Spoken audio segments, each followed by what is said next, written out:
네, 그러면 이 디지털 시스템, DSP 시스템이 일반적으로 어떻게 동작하는지, 그 구조가 어떻게 되는지 한번 블록 다이어그램을 통해서 살펴봅시다. 네, 크게 세 개의 블록이 있는데요. 첫 번째 블록은 이제 AD 변환기라고 되어 있습니다. 여기서 A는 아날로그의 약자고요. D는 뭐겠습니까? 네, D는 당연히 디지털의 약자죠. 그래서 AD 변환기라고 하는 것은 아날로그 신호를 디지털로 바꿔주는 어떤 변환 장치. 실제로는 그 IC 칩입니다. 네, 부품 하나로 되어 있고요. 이런 장치고요. 그리고 이 장치를 거친 후에 실제로 이제 디지털 신호 처리 어떤 칩이라든가 하드웨어라든가 컴퓨터를 거쳐서 처리를 하게 됩니다. 그리고 이거 다 처리된 다음에 신호 자체는 또 아직도 디지털 신호거든요, 여기서요.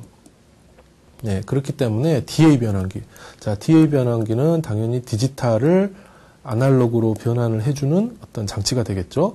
그거를 통과를 시켜서 마지막에 다시 처리된 후에 아날로그 신호로 이렇게 바뀌게 되겠습니다. 이렇게 그 모든 그 DSP 시스템은 약간 복잡한 것 같지만 3단계를 거치게 되어 있습니다. 그래서 혹시 여러분들 뭐 생각에 이렇게 3단계를 거치게 되면 오히려 바로 처리하는 아날로그보다 좀 안 좋지 않겠냐, 그런 생각을 하실 수 있겠지만 실제로 이런 그 칩들은, 이런 그 블록들은 어떤 하나의 칩으로 이미 다 그 IC화 되어 있기 때문에 그렇게 뭐 복잡하지는 않습니다. 네. 자, 그럼 다음 페이지를 넘어가 보겠습니다. 네, 요게 이제 그 실제 우리 사진으로 보여드리는 DSP 하드웨어입니다. 네, 우리 보통 이 DSP 하드웨어에서 가장 핵심이 되는 부품이 그 CPU입니다, CPU. 근데 그 여러분들 일반적인 컴퓨터에서도, 일반적인 컴퓨터도 안에 보면은, CPU라고 부르는 부품이 하나 들어있죠. 또는 CPU 또는 뭐 마이크로 프로세서라고 얘기를 하죠. 예. 네, 이게 이제 핵심 칩이죠. 이 CPU 또는 마이크로 프로세서라는 것이 핵심 칩이고 여기서 모든 계산을 다 하게 됩니다.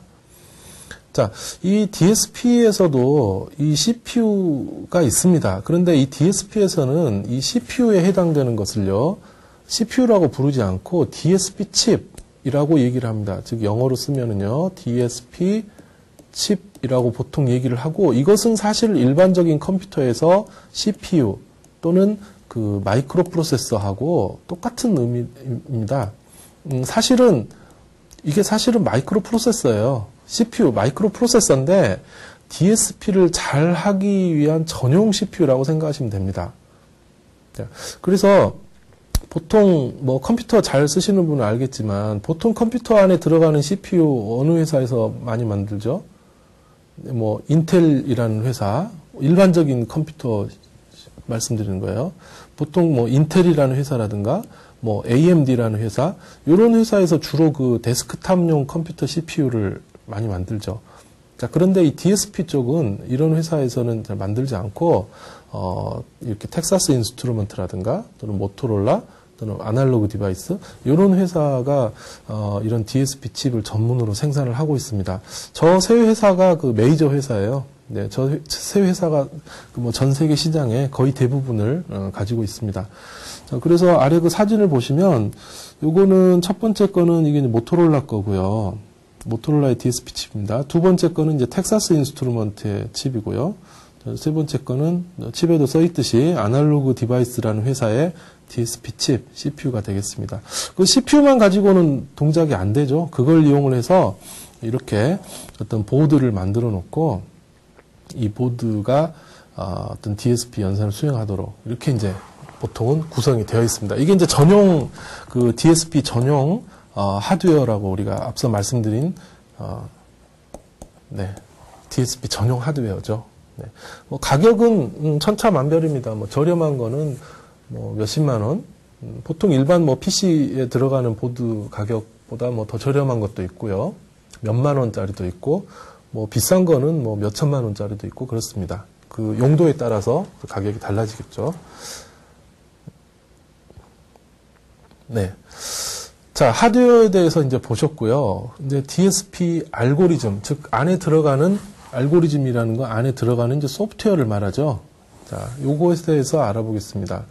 그 DSP 알고리즘의 정의는 그 DSP 칩의 어떤 동작을 제어하는 또는 DSP 칩의 안에 그 내장된 프로그램이죠. 예, 프로그램입니다.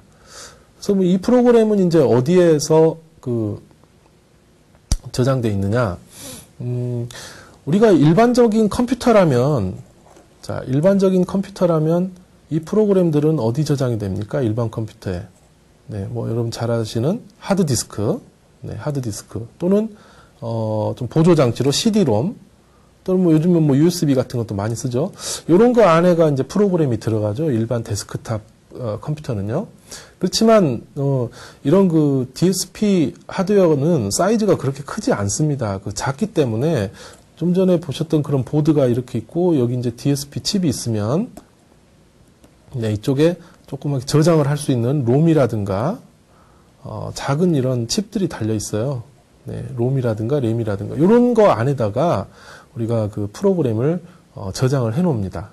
네, 그래서 여기 있는 프로그램을 불러서 DS칩에서 불러서 이렇게 연산을 하게 이런 구조로 되어 있죠.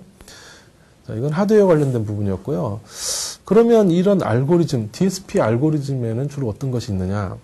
예를 들자면 필터링. 네, 필터링이라고 하는 거는 뭔가를 걸러낸다는 뜻입니다. 필터가 뭔가를 걸러낸다는 뜻이죠. 그래서 예를 들어서 잡음을 제거한다거나 또는 어떤 신호를 추출한다거나 이런 것들이 다 필터링의 예가 되겠습니다. 신호 분석하는 경우도 있습니다. 알고리즘. 이제 뒤에서 배우겠지만, 자, 스펙트럼 분석. 여기 오차인데요. 스택트럼이 아니라 영어로 스펙트럼입니다. SPECTRUM. 그래서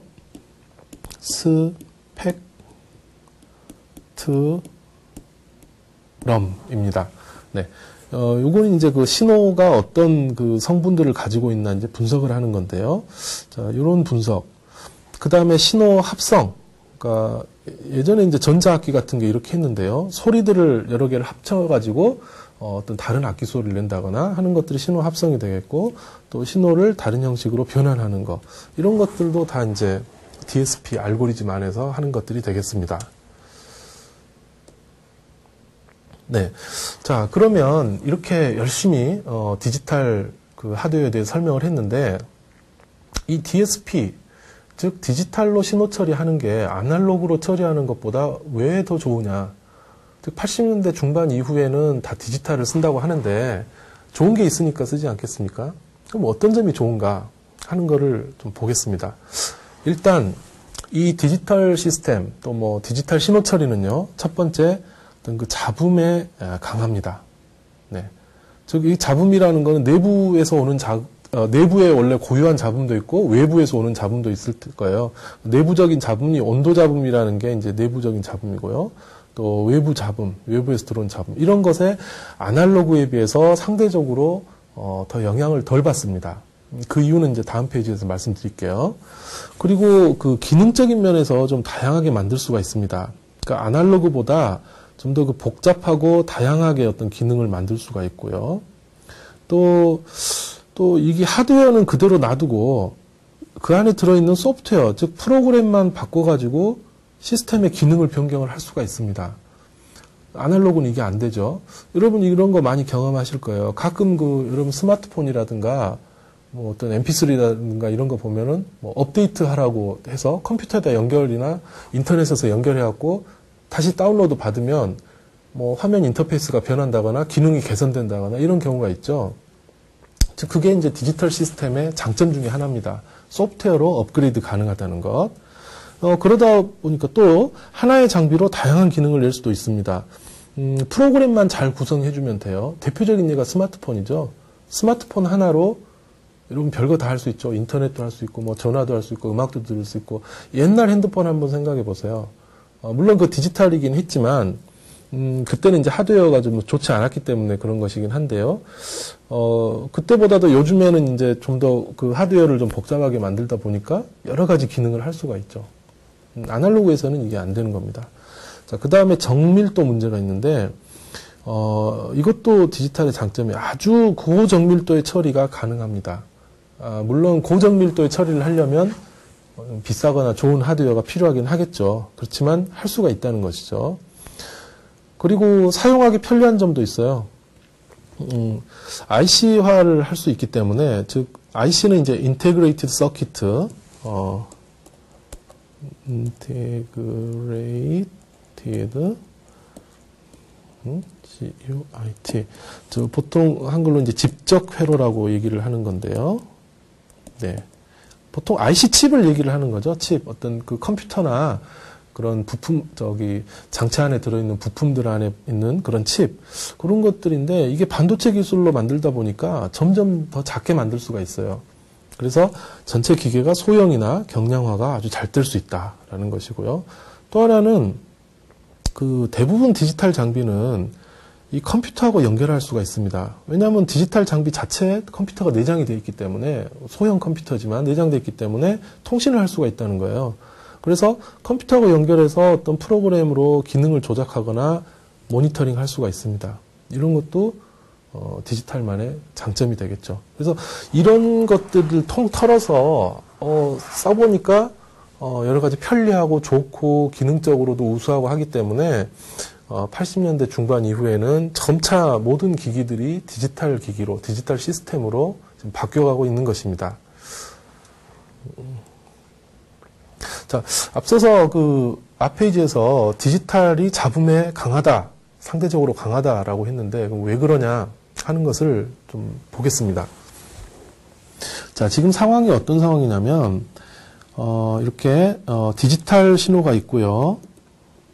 여기는 아날로그 신호가 있습니다. 네. 자, 똑같은 디지털 신호와 아날로그 신호가 있는데, 여기 중간에 노이즈가 들어갔어요. 똑같은 노이즈가 들어갔다고 하겠습니다. 이 과정이 어떤 신호가 전송되는 과정이라든가 어떤 저장되는 과정에서 동일한 노이즈가 들어갔는데, 이 노이즈로 인해서 이제 파형을 보면 디지털 같은 경우 이렇게 원래 파형에 울퉁불퉁하게 이렇게 됐고요. 아날로그도 역시 이렇게 원래 파형에 노이즈가 섞여서 울퉁불퉁하게 됐습니다. 자, 그런데 여기까지는 똑같아요. 근데 이 결과가 다릅니다.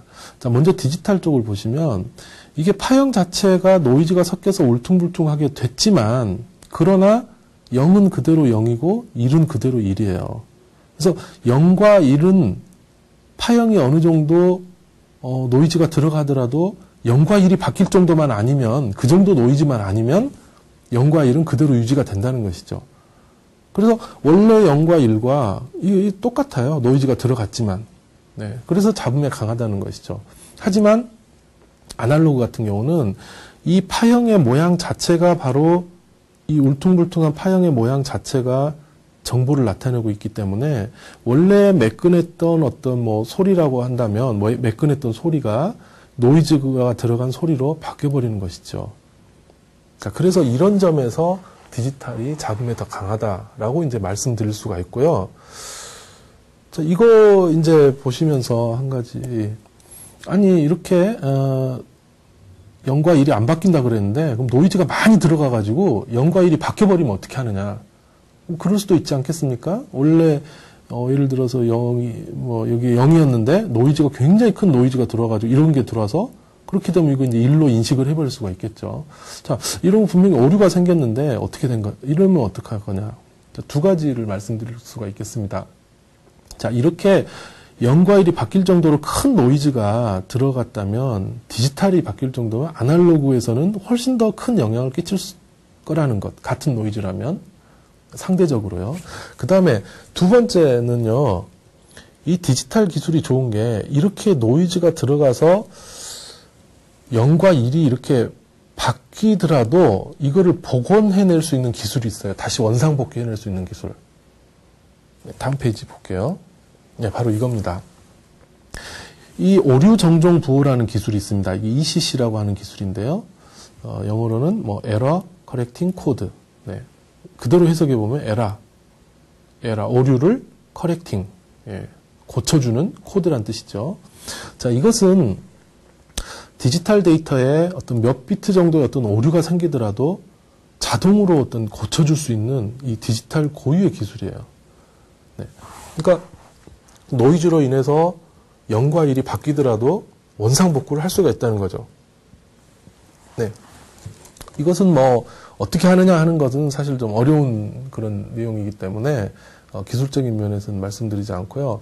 우리 주변에서 이거를 사용하고 있는 곳이 있습니다. CD라든가 DVD 이런 곳에다가 데이터를 기록을 할 때는 이 오류 정정 부호도 이제 종류가 여러 가지가 있는데요. 그 중에서 이제 리드 솔로몬 부호라는 게 있습니다. 네. 요거를 이용을 해서 기록을 해 놓습니다. 그래서 만약에 그 CD나 DVD 표면에 한 2.5mm 정도 크기의 어떤 뭐 살짝 긁혔다거나 뭐 어떤 이물질이 묻었다거나 그게 이제 어떤 잡음의 오류의 원인이 될 수가 있는데 그런 오류가 있더라도 정상으로 정정이 가능합니다. 그래서 CD나 DVD는 디지털이기 때문에 그거 자체로도 깨끗하지만 이렇게 오류가 생겼을 때 바로잡아주는 또 기술이 안에가 내장이 되어 있기 때문에 또 더더욱 깨끗한 음질의 소리를 들을 수가 있다는 것이죠. 네, 이게 디지털 고유의 어떤 기술이었습니다. 자, 그럼 이런 DSP를 어디다 쓰느냐? 네, 뭐 예시를 쭉 해놨습니다. 예를 들어 영상 처리, 패턴 인식이라든가 로봇 비전, 뭐 인공위성 기상도, 또 계층 및 제어, 스펙트럼, 잡음 제거, 데이터 압축 이런 것들, 또 음성 및 오디오 신호 처리에서 음성 인식, 음성 합성, 또 디지털 오디오, 뭐 컴퓨터 음악 이런 것도 들 수 있고요. 또 군사용으로는 레이더라든가 소나, 소나는 이제 물 속에서 사용하는 어떤 그 레이더의 일종이라고 생각하시면 되겠습니다. 그리고 뭐 미사일을 제어한다거나 이런 거. 통신 쪽에서는 유무선 통신, 데이터 통신, 화상회의, 또 이 어댑티브 이퀄라이제이션이라는 분야가 있습니다. 이건 뭐 어려운 내용이니까 설명은 안 하고요. 그 다음에 병원에서 사용하는 생체 신호 처리, 뭐 환자 감시, 또 영상 진단기, MRI나 CT, 초음파, 엑스레이 이런 것들 요즘엔 다 디지털 방식으로 합니다. 예전에는 그 엑스레이 찍어서 필름으로 했었는데요. 요즘에는 뭐 큰 병원 가면은 그렇게 안 합니다. 그 디지털로 사진을 찍어서 컴퓨터에 바로 저장이 됩니다. 그다음에 뭐 EEG나 뭐 ECG 이런 것들이 이제 DSP 의료 분야의 응용 분야가 되겠습니다. 굉장히 광범위하죠. DSP를 응용한 뭐 제품들 뭐 간단하게 몇 개만 예시를 했습니다. 뭐 대표적으로 스마트폰, 네, 뭐 대표적인 거라고 할 수가 있죠. 우리 주변에 쓰는 것 중에 또 이렇게 MP3도 있고요. 네, 또 그 레이더라든가 네, 물속에서 사용하는 소나 이런 것들. 네. 그 다음에 뭐 요즘에 나오는 TV, 네, 디지털 TV 말씀드리는 겁니다. 이런 거 또는 병원에서 사용하는 뭐 엑스레이라든가 이런 거 디지털 엑스레이입니다. 이거는 네, 일반 엑스레이가 아니고요. 요즘 뭐 다 이런 걸로 바뀌어가고 있고요. 그 다음에 뭐 DVD라든가 또 뭐 CD, 또 요즘 나오는 SACD 뭐 이런 것들 이런 것들이 DSP의 뭐 대표적인 응용 제품이라고 말씀드릴 수가 있겠습니다. 네, 이렇게 해서 그 DSP에 대해서 기본적 인트로덕션 소개를 마치고 다음 시간부터는 본격적으로 기법에 대해서 배워보도록 하겠습니다. 네, 지금까지 말씀드린 내용을 정리를 해보도록 하겠습니다. 우선 이 디지털 신호 처리란 게 뭔지, 이 DSP, 즉 디지털 신호 처리라는 것은 디지털 방식으로 신호를 유용하게 처리하는 기술 분야다라는 것을 이제 말씀드렸습니다. 여기서 중요한 것은 이 디지털 방식이라는 거죠. 네, 아날로그 방식으로도 신호는 처리할 수 있습니다. 하지만 디지털 방식으로 처리했을 때 더 효과적으로 처리를 할 수 있기 때문에 최근 들어서는 디지털 처리 방식을 많이 사용을 하고 있습니다. 그렇다면 자, 이러한 디지털 신호 처리, DSP를 왜 배워야 하는가 하는 것입니다. 일단 우선은 이 디지털 시대에 이 디지털 시대죠. 지금 뭐 모든 제품이 다 디지털입니다. 여러분 가장 많이 쓰고 있는 뭐 스마트폰, 네, 이것도 처음에는 이런 핸드폰은 아날로그였어요. 최초로 개발됐을 때는요. 그러나 이게 다 디지털로 바뀌어가죠. TV도 어렸을 때 브라운 관 TV, 그게 이제는 디지털 TV를 사용을 하고 있습니다. 모든 게 이 디지털로 바꿔가고 있는데요. 이 디지털로 바꿔가는 데 있어서 가장 기본이 되는 기술이 바로 이 DSP, 디지털 신호 처리 분야입니다. 자, 그러다 보니 굉장히 다양한 응용 분야가 있습니다. 뭐 거의 모든 기술 분야에 사용되고 있다고 할 정도로 DSP는 널리 사용되고 있기 때문에 이것을 알고 있으면 여러 분야에서 굉장히 유용한 지식이 될 수가 있습니다. 그러면 이 과목에서 한 학기 동안 무엇을 배울 것인가 말씀드리겠습니다. 우선 제일 처음 배울 내용은 신호의 기초입니다. 우리가 그 디지털 신호 처리잖아요. 시그널, 네, 신호. 그래서 결국 이 신호를 어떻게 처리를 하느냐라는 것이 가장 그 관건이기 때문에 신호라는 것에 대한 기본적인 본질적인 내용, 간단한 걸 알아야 합니다. 그래서 신호의 종류라든가 신호의 특징, 그리고 신호를 처리하는 기본적인 방법들에 대해서 먼저 알아볼 거고요. 네, 다음으로는 아날로그 신호와 디지털 신호의 변환입니다. 우리가 인간이 접할 수 있는 그런 신호는 대부분 아날로그 신호입니다. 자, 근데 그걸 컴퓨터로 처리하기 위해서는 디지털 신호로 바꿔야 되는데 어떻게 바꿀 것인가? 굉장히 중요한 부분이고요. 여기서 샘플링이라든가 양자화라든가 부호화 이런 개념들이 나오게 됩니다. 그 다음으로는 스펙트럼, 또 주파수, 또 푸리에라는 이런 내용에 대해서 배우게 되는데요. 우리 신호를 주파수라는 개념을 배우고요. 그리고 신호의 스펙트럼이라는 개념을 배울 겁니다. 우리가 단순히 시간상으로만 변해가는 신호를 또 다른 어떤 그 처리를 하게 되면은 또 다른 신호의 정보를 알 수 있고 신호의 특징을 쉽게 알 수가 있는데 그런 것들이 이제 신호의 스펙트럼이란 겁니다. 그래서 이런 걸 이용해서 신호의 합성도 할 수 있고 신호를 분석도 할 수 있는데요. 굉장히 유용한 도구이고 신호 처리에서 가장 기본이 되는 그런 내용이 되겠습니다. 자, 이렇게 신호에 대해서 다 배우고 나면 시스템에 대해서 배울 겁니다.